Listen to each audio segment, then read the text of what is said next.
Pemberian gelar pahlawan nasional kepada Presiden kedua Republik Indonesia, Soeharto, menimbulkan beragam pandangan dari berbagai kalangan. Sejarawan Anhar Gonggong menilai keputusan tersebut sepenuhnya menjadi kewenangan Presiden Prabowo Subianto. Menurutnya, Soeharto sebenarnya telah menerima gelar dengan nilai tinggi dari lembaga tertinggi negara, yakni Majelis Permusyawaratan Rakyat, sebagai Bapak Pembangunan. Anhar menyebut, pada masa kepemimpinannya, Soeharto berhasil memulihkan perekonomian Indonesia dan membangun kembali fondasi ekonomi nasional. Namun, ia juga menyoroti kelemahan yang terjadi selama masa pemerintahan itu, seperti maraknya praktik korupsi dan sistem pemerintahan yang bersifat otoriter. Karena itu, menurut Anhar, penilaian apakah Soeharto layak diberi gelar pahlawan nasional atau tidak, diserahkan sepenuhnya kepada Presiden. Guru Besar Universitas Ciputra Surabaya, Murpin Joshua Sembiring, mengajak masyarakat melihat pengusulan Soeharto sebagai pahlawan nasional sebagai momentum refleksi nasional yang rasional. Ia menjelaskan bahwa Soeharto memiliki peran besar dalam menstabilkan negara pasca krisis ekonomi dan polarisasi politik yang hampir memecah integrasi nasional. Murpin menyoroti keberhasilan Soeharto dalam membangun infrastruktur dasar, seperti waduk, irigasi, puskesmas, posyandu, serta program swasembada beras dan elektrifikasi desa. Menurutnya, berbagai pencapaian itu menjadi fondasi penting bagi kemajuan Indonesia sebagai negara berkembang. Ia menegaskan bahwa pandangan tersebut bukan bentuk pengagungan berlebihan, melainkan fakta sejarah yang diakui oleh banyak sejarawan dan peneliti kebijakan publik. Murpin juga menyebut bahwa pada masa pemerintahan Soeharto, berbagai indikator ekonomi menunjukkan peningkatan signifikan, termasuk pertumbuhan ekonomi yang stabil dan terbentuknya industri strategis nasional. Indonesia juga mulai diakui di tingkat kawasan melalui pendirian ASEAN, yang menjadi tonggak penting dalam diplomasi regional.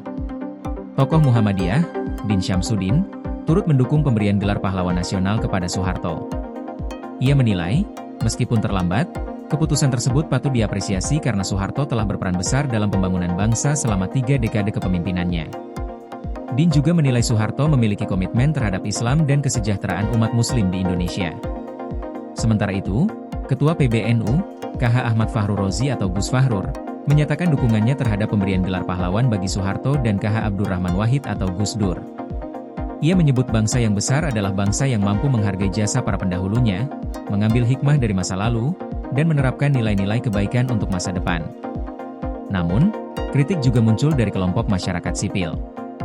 Koalisi Gerakan Masyarakat Sipil Adili Soeharto atau GEMAS menolak keras pemberian gelar tersebut. Mereka menilai Soeharto adalah simbol otoritarianisme Orde Baru yang berlawanan dengan nilai-nilai kemanusiaan dan demokrasi. Penolakan juga datang dari jaringan Gus Durian. Direktur jaringan tersebut, Alisa Wahid, menyayangkan keputusan pemerintah karena menilai pemberian gelar pahlawan seharusnya diberikan kepada tokoh yang benar-benar memperjuangkan nilai moral dan kemaslahatan rakyat, bukan kepada sosok yang justru menggunakan kekuasaan dengan cara yang keliru. Hari ini, Presiden Prabowo Subianto resmi menganugerahkan gelar pahlawan nasional kepada 10 tokoh di Istana Negara, Jakarta. Dalam upacara yang diawali dengan lagu Indonesia Raya dan pembacaan keputusan Presiden nomor 116 tahun 2025 itu, Prabowo menyerahkan langsung gelar kepada para ahli waris. Dari 10 tokoh yang menerima gelar tersebut, terdapat 2 mantan presiden, yakni Soeharto dan KH Abdurrahman Wahid. Selain keduanya, nama-nama lain yang juga dianugerahi gelar pahlawan nasional antara lain Marsinah, Sarwo Edi Wibowo, Mohtar Kusumaatmadja, Rahmah El Yunusiah, Sultan Muhammad Salahuddin, Syaihona Muhammad Holil, Tuan Ronda Haim Saragih, dan Zainal Abidin Syah.